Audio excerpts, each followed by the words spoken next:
Once a cathedral, then a mosque, now a museum, Hagia Sophia is at the heart of a legal battle to convert Istanbul's emblematic monument back into a mosque.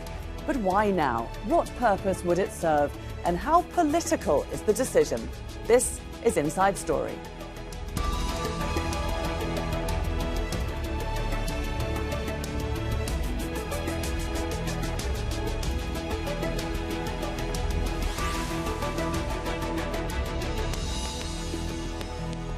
Hello there and welcome to the programme. I'm Laura Kyle. It's an ancient monument, revered by different ideologies for centuries. Hagia Sophia in Turkey, one of the world's most contested buildings, is creating controversy once again. It was the largest Christian cathedral in the Eastern Roman Empire for 1,000 years. Now, one of the busiest tourist attractions in Istanbul is a museum. But not for much longer if Turkey's government gets the go-ahead to convert it back into the mosque it was during the Ottoman Empire. The proposals are opposed by some secular groups, as well as the head of the Eastern Orthodox Church, the Greek government and the US. Turkey's highest consultative body met on Thursday and says it'll announce its ruling within 15 days. Sinem Koscioglu has more. Once a church, later a mosque, and now a museum, Hagia Sophia has always been precious and sacred for both Christians and Muslims.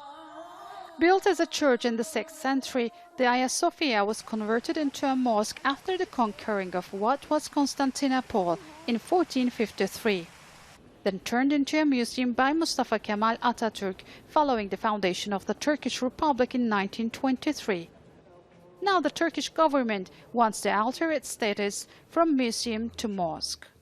Reopening of Hagia Sophia for worship means an obligatory demonstration of respect on our side for the will which established these endowments.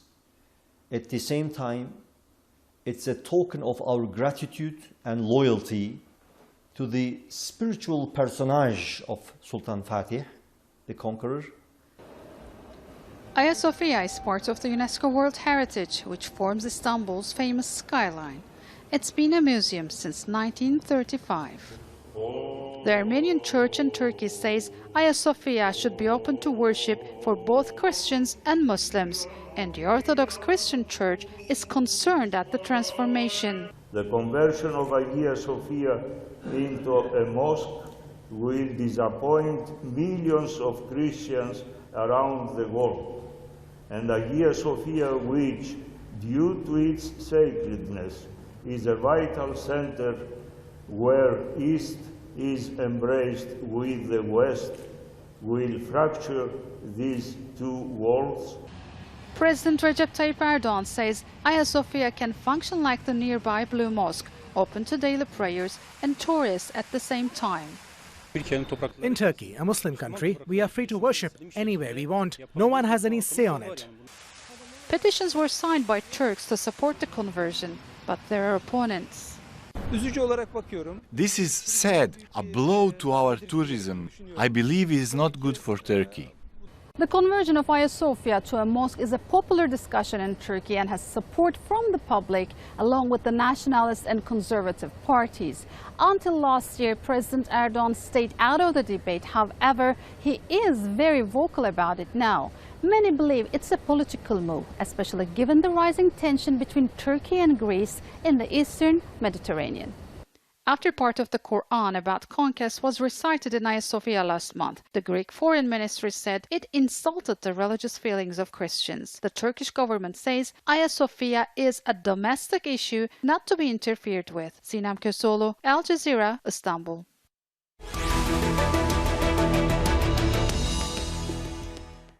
Well, let's bring in our guests now. And with us today from Turkey's capital, Ankara, we have Yusuf Al-Baradei, he's a political writer and professor at the University of Haliç in Istanbul.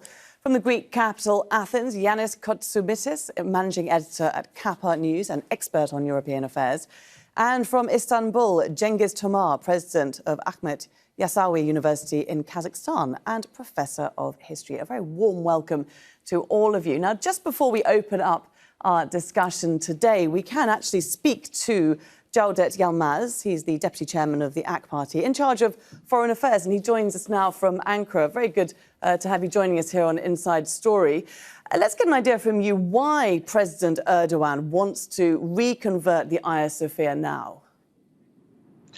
This is not a personal issue of President Erdogan. It is, of course, Turkey's issue. Right now, there is a court decision about this whole issue. This Council of State in Turkey has made a decision, but they have not yet announced this decision. They are preparing the writings of their decision. And based on this decision, it will be clarified whether the 1935 government decision is valid or not legally. This is a legal part. But of course, there is also a political part and assessment. And that is not related to President Erdogan or AK Party. That is about Turkish nation as a whole, actually.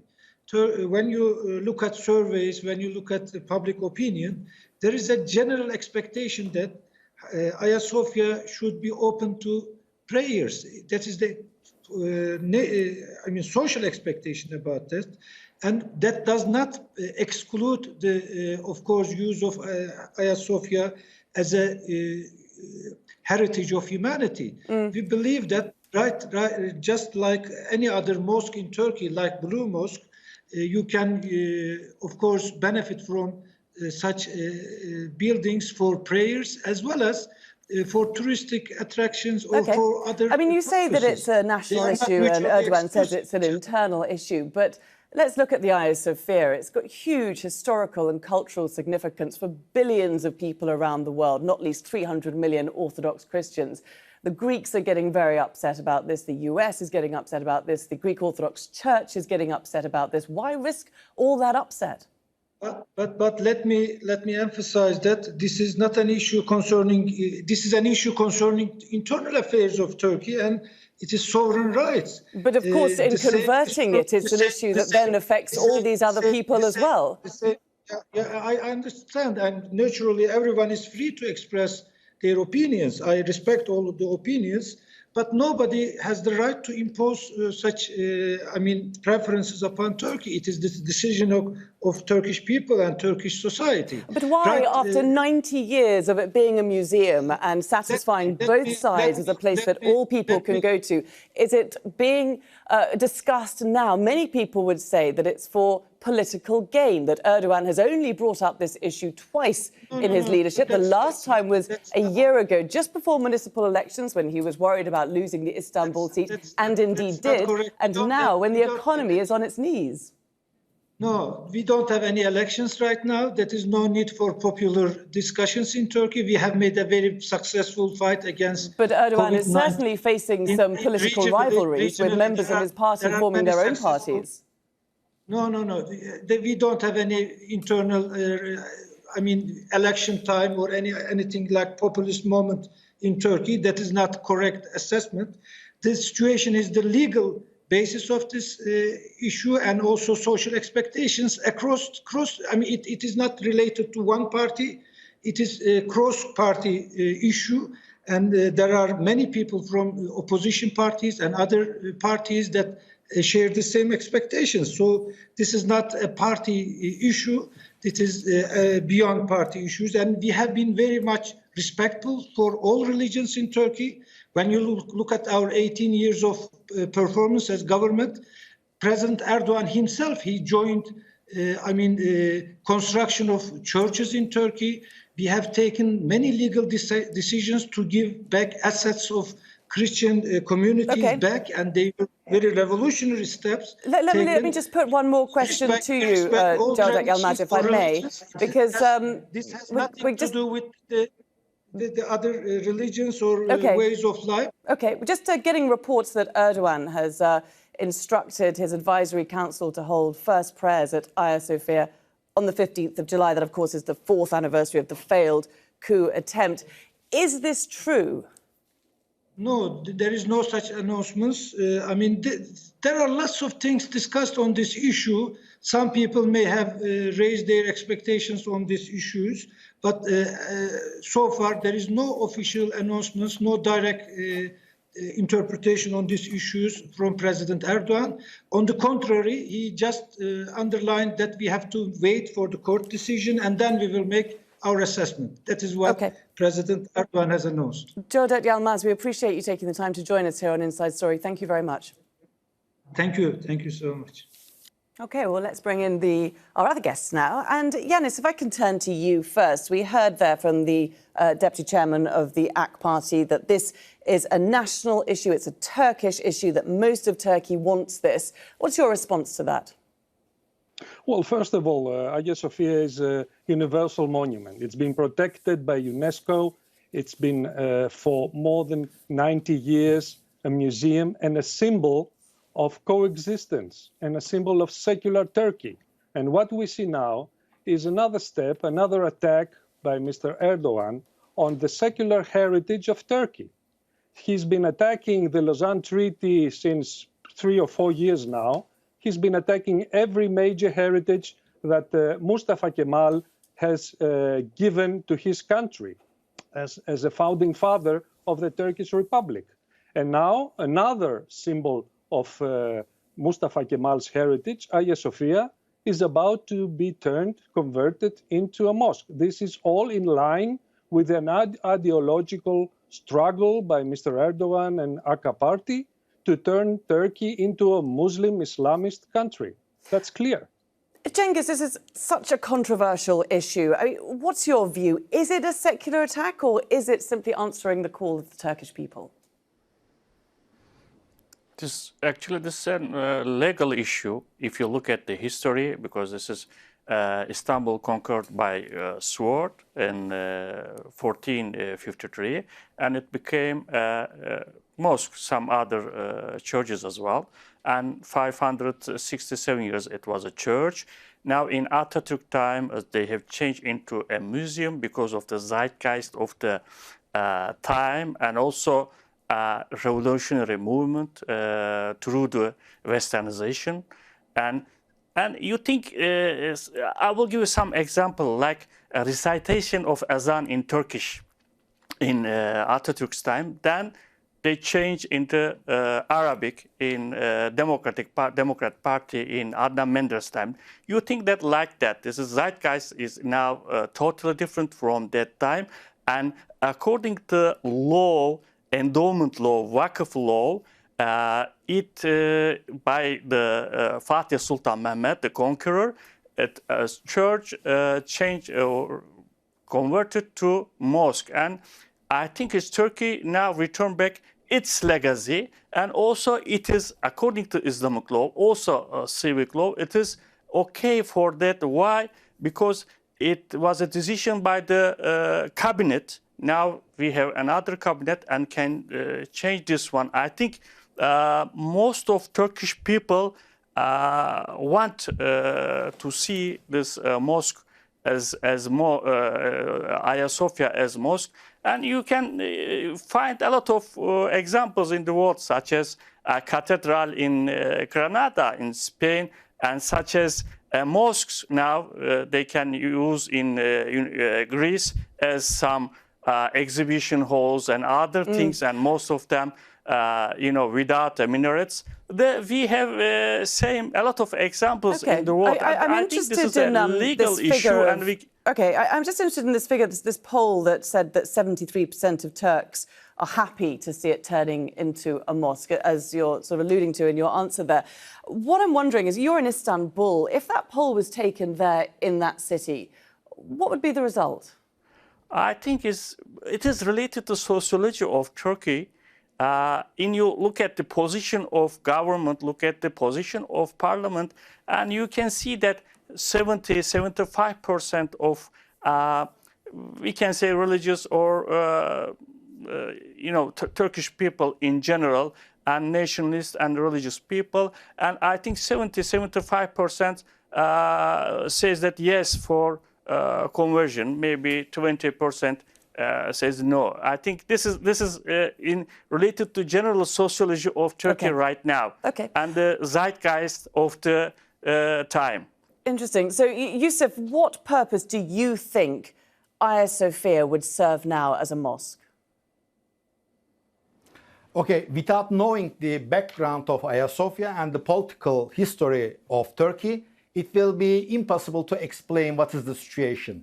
Mr. Cengiz very well underlined that in Turkey between 1930s and between 1950s, there happened that Ezan has been transformed from original Arabic to Turkish, and the Ottoman palaces has been turned to the casinos for playing gamble inside, and reciting Quran, teaching Quran has been also strictly forbidden in those years. So Turkey is again changing all those issues to the original. I mean, Atan started to be read from the minarets in 1950s. And also the Hagia Sophia is one of the discussion points about that issue, which has been discussed for more than 80 years inside Turkey. It is not something that Mr. Erdogan woke up and started to say that I will turn Hagia Sophia from museum to the mosque. It has been discussed already inside Turkey for more than 80 years. And also, when you take a look at the history of Hagia Sophia,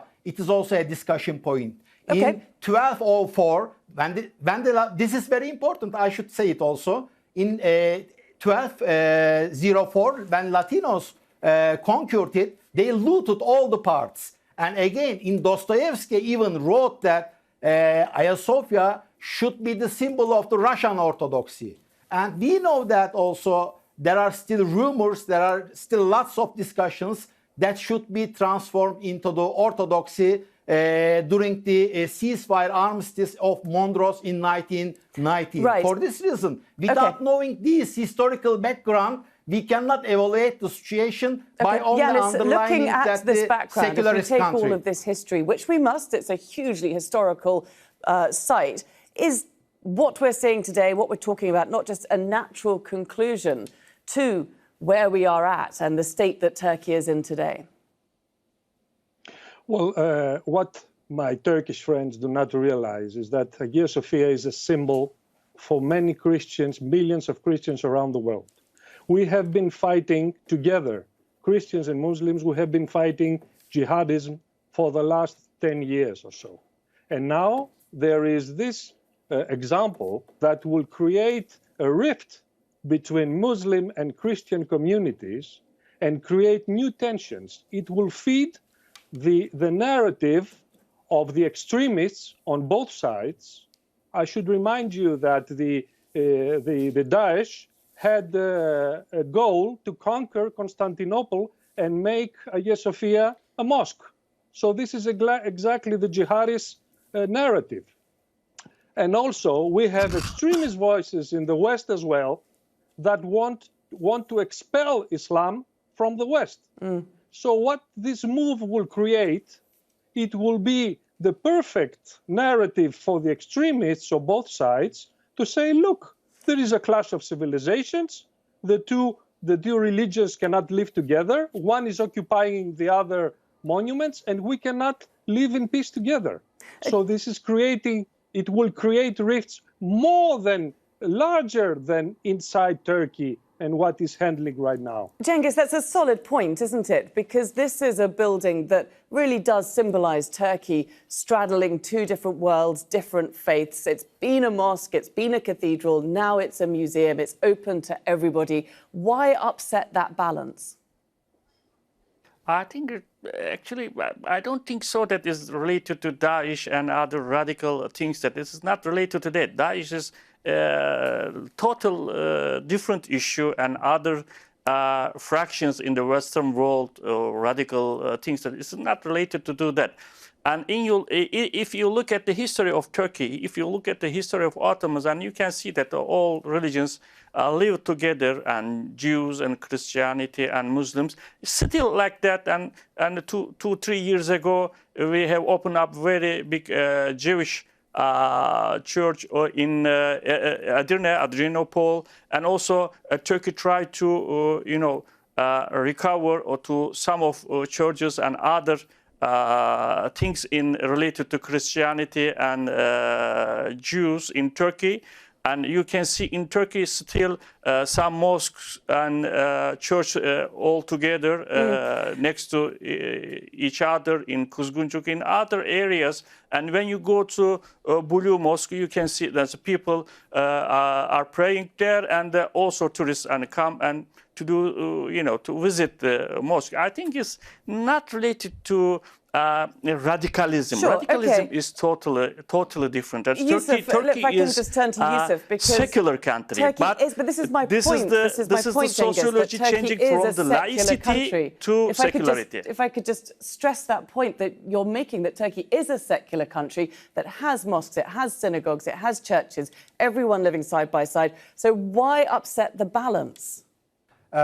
Being a secular does not mean that you should forget about your values and the symbol of the concurrent of the Istanbul. Let me remind you that I have lived more than 2 years inside Greece, and inside Greece, if we are talking about the bridge between the cultures and the coexistence of the religions with each other, you cannot go to a mosque inside Athens, inside Salonika. And if you are the citizen of the Greece, they do not even provide you a graveyard. If you are died inside the Athens, you should carry your graveyard even to the Xanthi, which is 500 kilometers north of the Greece. So when we are talking about, we should talk about comparatively. I do not think that turning the Hagia Sophia from museum to the mosque again will not change the balance, will not change the dynamic of the balance in the society. Because, let me give you one example. At 1492, when the Spanish Inquisition started inside Spain, the Ottoman Sultan agreed them and brought all of the Jewish people to the Ottoman lands, while people are praying inside the churches, inside the mosques, inside the hawras, in the synagogues, freely. For this reason, my right of praying inside Hagia Sophia shouldn't harm the people who lives inside Turkey as a Christian, because the coexistence in Istanbul and in the many other parts of the Turkey since from 1,000 years are all together with each other. But when you go to the Europe, who can tell me the oldest history of the mosque inside Yusuf, Paris, I'm just going to, because we're running out of time, I just want to jump in with one very quick, almost a yes or no question. You say that the Hagia Sophia should be opened up to Muslims praying. Could it be opened up to both Muslims and Christians praying in it? I do not think that Muslims and Christians can pray in a mosque at the same time. OK, all right. Yanis, just a last point to you. This is a UNESCO World Heritage Site. We've heard from the Greek cultural minister saying that no change can be made without the approval of the UN's own intergovernmental committee. I mean, this is quite an interesting point. Can Turkey unilaterally change the status of the Hagia Sophia? Well, legally it can't, but we've seen Mr. Erdogan. He's disrespectful of all international law regarding Turkish activities in Eastern Mediterranean, in Syria, in Libya, everywhere. So I won't be surprised if Mr. Erdogan thinks that Turkey is not obliged to preserve UNESCO heritage and the international law. OK, thanks so much for a very lively discussion today. Yusuf Al-Baradei, Yanis Kotsoumitis and Cengiz Tomar. And thank you too very much for watching. You can see the programme again anytime by visiting our website. That's aljazeera.com. And for further discussion, do go to our Facebook page. That's facebook.com/AJ Inside Story. You can also join the conversation on Twitter. Our handle is @AJ Inside Story. From me, Laura Kyle, and the whole team here, it's bye for now.